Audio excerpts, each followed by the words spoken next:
शब्दों का ऐसा ताना-बाना बुनते हैं कि आपको लगेगा यही बहुत बड़ा भरोसे लायक आदमी है। यही व्यक्ति है जिसने मुझे मतलब मेरी बातों को समझा है, यही व्यक्ति है जिस पे मैं भरोसा कर सकता हूँ, यही व्यक्ति है जिसकी मुझे तलाश थी कई बरसों से। मतलब यही वही मतलब ये वो रेगिस्तान है जिसके ऊपर मैं फूल उगा सकता हूँ। वो ऊर्जा, वो एनर्जी का जो आदान-प्रदान है वो बहुत ही नेचुरल होना चाहिए। आप जिसके साथ जुड़े हुए हैं उसकी उपस्थिति में आप बिल्कुल सहज होने चाहिए, आप बिल्कुल रिलैक्स होने चाहिए। हर हर महादेव, जय बजरंगबली। भाई रिश्तों के बारे में आजकल क्या ही बात करें? कुछ समझ नहीं आता कि लोगों को क्या चाहिए? कुछ भी पल्ले नहीं पड़ता कि लोग क्या खोज रहे हैं? किसी को भी इस बात की भनक नहीं पड़ती कि रिश्तों में रिश्ते चाहिए या लॉन्ग टर्म कुछ स्टेबिलिटी चाहिए या किसी को सच्चा प्यार चाहिए या सिर्फ़ किसी को एक्साइटमेंट या फिज़िकल प्लेज़र चाहिए? कुछ भी समझ नहीं आता आज के समय में अगर हम रिश्तों की बात करें तो।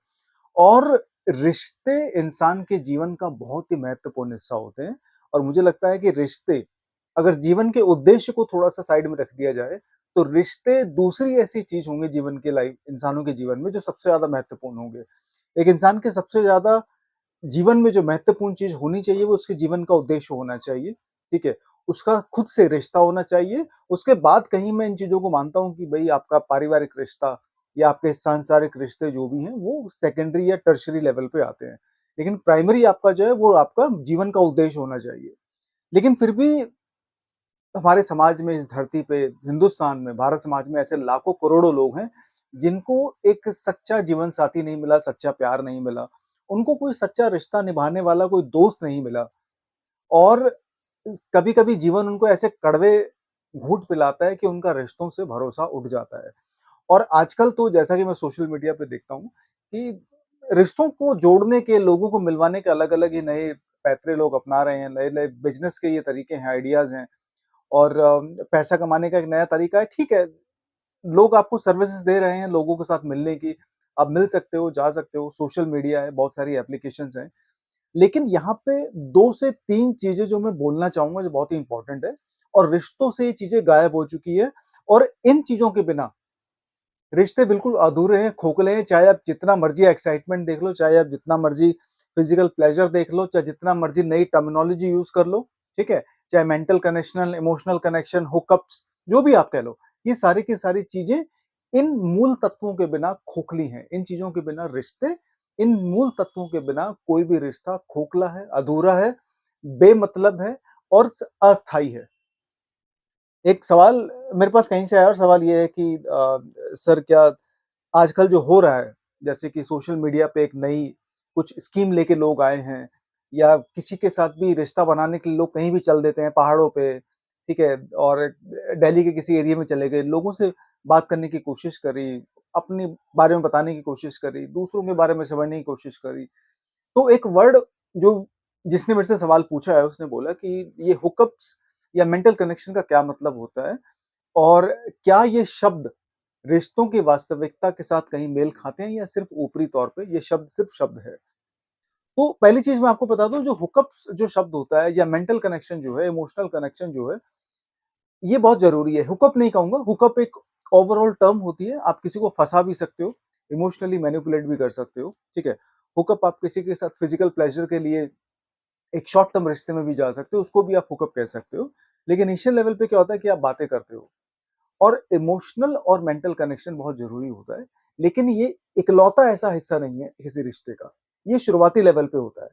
आप जब किसी नए व्यक्ति से मिलते हो तो आप उसके साथ बात करने की कोशिश करते हो, ठीक है? आपकी एक्साइटमेंट, आपका प्लेज़र, आपका जो इंस्टेंट जो बूस्ट अप होता है बॉडी में या फिर जो शरीर आपका जो कुछ केमिकल्स छोड़ता है, चाहे वो सेरोटोनिन हो, डोपामाइन हो, तो इस आधार पे आप किसी भी व्यक्ति को जज करके, आप उसके साथ रिश्ता बनाने की कोशिश करते हो। हमारी विडंबना देखो, हम तादाद में तो दुनिया में सबसे ज़्यादा हो गए, 150 करोड़ की पॉपुलेशन हो गई है, लेकिन रिश्तों में कहीं न कहीं वाक़ई हम लोग गिरते जा रहे हैं, रिश्तों की कमी बहुत ज़्यादा होती जा रही है। उसका कारण है कि हम लोग किसी भी नए रिश्तों को बनाने से पहले हम सब्र नहीं करते, हम पेशेंस के बारे में नहीं सोचते, हम इंस्टेंट प्लेज़र या इंस्टेंट एक्साइटमेंट जो होती है किसी रिश्ते में या फिर किसी रिश्ते को डेवलप होने के दौरान जो एक्साइटमेंट आती है, हम उसके बारे में ज़्यादा सोचते हैं। और इसका कारण भी आजकल जो हो रहा है दुनिया में वही कारण है, सोशल मीडिया ने बिल्कुल लोगों के सब्र को खत्म कर दिया है। ठीक है? सोशल मीडिया हो गई या फिर जो मॉडर्नाइज़ेशन जो हो रही है, इन चीज़ों ने रिश्तों को बिल्कुल ऊपरी तौर से देखना आसान कर दिया है। रिश्तों के अंदर जाके कैसे देखते हैं, ये सारी की सारी चीज़ें भुला दी हैं। उसमें से एक चीज़ जो मैंने आपको बताई, रिश्तों में सब्र बिल्कुल खत्म हो चुका है, पेशेंस बिल्कुल खत्म हो चुका है। लोग रिश्ते को एक्साइटमेंट, डोपामाइन, ठीक है? और कुछ एडवेंचरस पॉइंट ऑफ व्यू से लोगों को देखते हैं। तो ये पहली जो सीढ़ी होती है रिश्ते की, यही खोखली होती है। इस आधार पे रिश्ते को जज करने की कोशिश करोगे तो आगे जाके धोखा, दुःख ही मिलेगा आपको। दूसरा पॉइंट मैं आपको बताने की कोशिश करता हूँ। दूसरा पॉइंट ये है कि आप किसी भी रिश्ते को अगर सिर्फ फिजिकल प्लेज़र की या मेंटल एक्साइटमेंट के पॉइंट ऑफ व्यू से या इमोशनल कनेक्टिविटी या इमोशनल स्टेबिलिटी के पॉइंट ऑफ व्यू से देखोगे, तो कहीं न कहीं रिश्तों को आप समझ लो आधा ही समझने की कोशिश कर रहे हो। रिश्तों को अभी आपने पूरा समझा नहीं है, ठीक है? अगर फिजिकल प्लेज़र ही सब कुछ है तो उसके इस समाज में, हमारे भारत समाज में, दिल्ली जैसे एनसीआर शहर में बहुत सारी सुविधाएँ हैं और लोग उन सुविधाओं को अपनाते भी होंगे, वो उनका डिसीज़न है। मैं इसको सपोर्ट नहीं करता हूँ, ये सरासर गलत है, ठीक है? लेकिन फिर भी लोग जाते हैं। फिजिकल प्लेज़र किसी रिश्ते का आधार नहीं हो सकता। फिजिकल प्लेज़र बहुत सारे आधारों में से एक आधार हो सकता है, जो कि शुरुआती तौर पे बिल्कुल नहीं आना चाहिए। अगर किसी रिश्ते में शुरुआती तौर पे ही अगर किसी चीज़ को आप फिजिकल या शारीरिक दृष्टिकोण से देखने की कोशिश करते हो, तो समझ लो आपके रिश्ते की शुरुआत ही गलत हुई है और ये रिश्ता ज़्यादा दिन चलने वाला नहीं है। शारीरिक पॉइंट ऑफ व्यू के अलावा मेंटल कनेक्शन बहुत ज़रूरी है। मेंटल कनेक्शन आपको कहीं न कहीं जब समय बीतता है तो एक-दूसरे को समझने में थोड़ी-सी आपकी मदद करता है। भावनात्मक तौर पे जो जुड़ाव होता है वो इंसान को एक-दूसरे से जोड़े रखने की कोशिश करता है।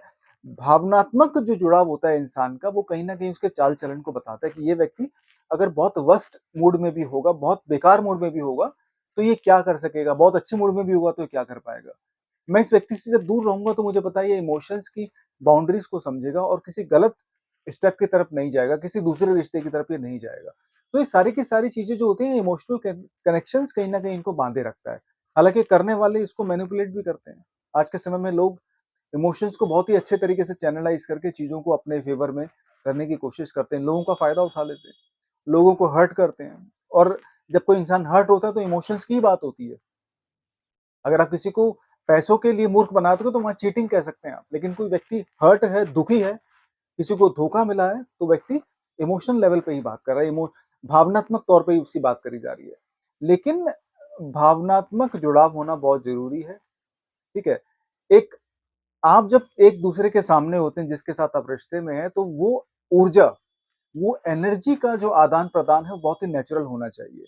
आप जिसके साथ जुड़े हुए हैं, उसकी उपस्थिति में आप बिल्कुल सहज होने चाहिए, आप बिल्कुल रिलैक्स होने चाहिए।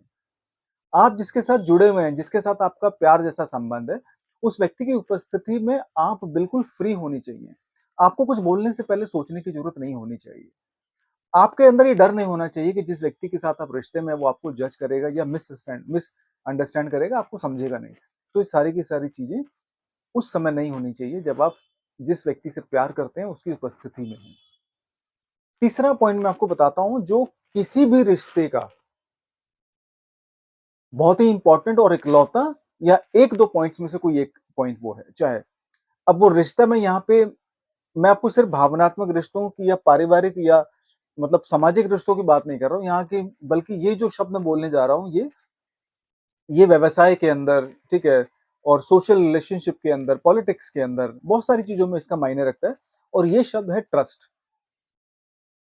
ट्रस्ट और लॉयल्टी कभी भी अचानक नहीं देखी जा सकती। ये शब्द हम बहुत बोलते हैं, ये शब्दों का तो ख़ैर हमने बिल्कुल ही सत्यानाश कर दिया है आजकल के समाज के लिए। आजकल की जो युवा पीढ़ी है या जो थोड़े से मैच्योर लोग भी हैं, शब्दों का ऐसा ताना-बाना बुनते हैं कि आपको लगेगा यही बहुत बड़ा भरोसे लायक आदमी है। यही व्यक्ति है जिसने मुझे मतलब मेरी बातों को समझा है, यही व्यक्ति है जिस पे मैं भरोसा कर सकता हूँ, यही व्यक्ति है जिसकी मुझे तलाश थी कई बरसों से। मतलब यही वही ये मतलब ये वो रेगिस्तान है जिसके ऊपर मैं फूल उगा सकता हूँ। ऐसी मन के अंदर बहुत सारी उम्मीदें जागती हैं जब कोई व्यक्ति बहुत ही अतरंगे, बहुत अच्छी-अच्छी वोकैब्युलरी यूज़ करता है। लेकिन सिर्फ़ शब्द और वोकैब्युलरी ट्रस्ट को डिफाइन नहीं कर सकते। किसी व्यक्ति को जब आप ये कहते हुए सुनते हो कि ट्रस्ट मी, मुझ पे भरोसा रखो, मेरा विश्वास करो, मैं एक लॉयल व्यक्ति हूँ, ठीक है? मैंने आज तक किसी का भरोसा नहीं तोड़ा। तो ये जो लोग होते हैं, मैं ये नहीं कह रहा हूँ कि सारे एक जैसे होते हैं, लेकिन फिर भी लॉयल्टी, ट्रस्ट ठीक है? वफ़ादारी, विश्वास, भरोसा करना, ये कभी भी 1-2 महीने में चीज़ें नहीं आती हैं। इनको बनने में कम से कम साल भर लग जाता है। आप किसी व्यक्ति के ऊपर जाके ऐसे ही ट्रस्ट नहीं कर सकते, किसी भी चीज़ को लेके। तो जब बात रिश्तों की आती है, जब जीवन के इतने महत्वपूर्ण डिसीज़न की बात आती है, जब रिश्तों रिश्तों की बात जब आती है जीवन के अंदर, चाहे वो शारीरिक हो, चाहे वो सामाजिक हो, चाहे वो आपका प्रेम का रिश्ता हो, तो ट्रस्ट बनने में समय लगता है और कम से कम 1.5 से 2 साल लग जाते हैं, साल भर भी कम से कम चाहिए होता है इसके लिए, ये कहने के लिए कि हाँ भई, ये व्यक्ति भरोसे लायक है इस चीज़ को लेके।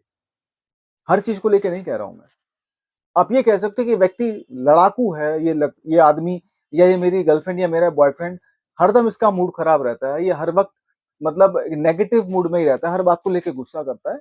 लेकिन आप ये कह सकते हैं कि इस व्यक्ति की कुछ सीमाएँ हैं, इस व्यक्ति की कुछ बाउंड्रीज़ हैं और वो बाउंड्री क्या है? वो बाउंड्री है कि ये व्यक्ति मेरे से मतलब मेरे प्रति ये व्यक्ति मतलब बेवफ़ा नहीं हो सकता। ये व्यक्ति मेरे साथ चीटिंग नहीं कर सकता। ये व्यक्ति मेरे को छोड़ के किसी दूसरी औरत के पास या किसी दूसरे मर्द के पास नहीं जा सकता या जा सकती। तो अगर किसी व्यक्ति के अंदर कुछ कमियाँ हैं, तो कुछ खूबियाँ भी होती हैं, ठीक है? और किसी भी रिश्ते के अंदर बिना ट्रस्ट के अगर आप उस रिश्ते में जुड़े हुए हैं, तो आप समझ लो बिना किसी चप्पू के आप ऐसी नाव में बैठे हो जो कहीं भी जाके डूब सकती है, जिसकी डोर आपके अंदर है ही नहीं। तो आप समझ लो कि आप बिल्कुल ऐसी मतलब सिचुएशन में हो कि जिस व्यक्ति पे आप भरोसा नहीं कर सकते, जो व्यक्ति आपके प्रति लॉयल नहीं है।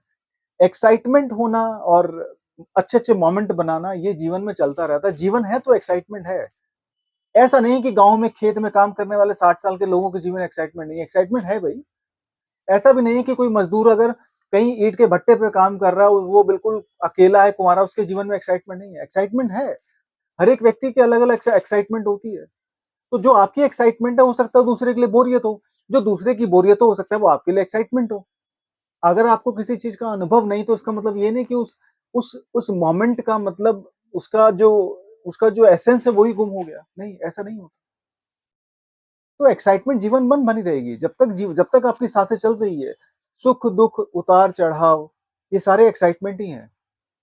बहुत सारे लोग दुखों को एक्साइटमेंट कहते हैं, बहुत सारे लोग सुखों को एक्साइटमेंट कहते हैं। तो ये अलग-अलग दृष्टिकोण हैं। वास्तविकता सिर्फ़ एक जैसी है।